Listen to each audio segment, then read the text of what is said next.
બહુ જ બધા પ્રેસના કપડાં ભેગા થઈ ગયા હતા, એટલે બંને થેલામાંથી બધાના કપડાં કાઢી અને બધાના વોર્ડરોબમાં અલગ અલગ ગોઠવી દીધા છે. અને પછી બાકીના સવારનું જે કામ હતું એ કમ્પ્લીટ કર્યું. પછી ગઈ હતી હું નાહવા માટે. નાહી ધોઈને પૂજાપાઠ કર્યા અને કિચનમાં આવી હસબન્ડ માટે બેઝિક એવું લંચ બનાવી દીધું. આજે મને જમવાની બહુ ઈચ્છા નહોતી, એટલે મેં કીધું મારે આજે અમેરિકન મકાઈ છે એને શેકીને ખાવી છે, કેમ કે ઠંડી પડવા માંડી છે તો મજા આવશે. મેં થોડું મીઠું લીધું, ચટણીનો ભૂકો લીધો અને લેમન લીધું અને બસ જો આવી રીતે લગાવી દીધું છે. આ ટેસ્ટ બહુ જ મજા આવતી હોય છે. અમે નાના હતા ત્યારે બહુ જ ખાતા હતા, એટલે મને જોઈ અને પ્રહારને પણ ઈચ્છા થઈ જાય, એટલે હું કિચનમાંથી રૂમમાં લઈને ગઈ તો કે મને બી ખાવો છે, તો મેં એને આપી દીધો. મારા માટે મેં બીજો લીધો અને અહીંયા અમે બંને વાતો કરતાં કરતાં એ ખાતા હતા.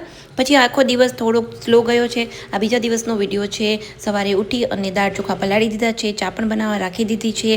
જ્યારે બી દાળ ભાત બનાવવાના હોય તો મોર્નિંગમાં જ પલાળી દેતી હોઉં છું, કે જેથી કરીને કુકિંગ ટાઈમ છે બહુ વધારે ટાઈમ ન લાગે અને આમ પણ પલાળેલી દાળને ભાત હોય ફટાફટ ચડી જતા હોય છે, જેથી કરીને ગેસ પણ ખરાબ નથી થતો. બાકી પાણી છે એ ઉભરાતું હોય છે તો ગેસ, કુકર બધું જ ખરાબ થઈ જતું હોય છે. પછી સવારના નાસ્તામાં બનાવવાની હતી મારી સૌથી ફેવરિટ ભાખરી. તો અહીંયા ભાખરીનો લોટ બાંધ્યો છે અને ભાખરી બનાવવા માટે હું ક્યારેક ક્યારેક આ ટાઈપના વેલણનો યુઝ કરું છું, જેમાં ડિઝાઇન પડતી હોય છે. 2 ભાખરી બનાવી દીધી છે હસબન્ડની અને મારી એકદમ મસ્ત ક્રિસ્પી એવી ભાખરી બનાવી. પછી બપોરનું લંચ કર્યું અને સાંજના ટાઈમમાં ફરીથી બુક રીડિંગ કરવા માટે બેસી ગઈ છું. અને આ રીતે કંઈક અમારો જે દિવસ હતો એ પૂરો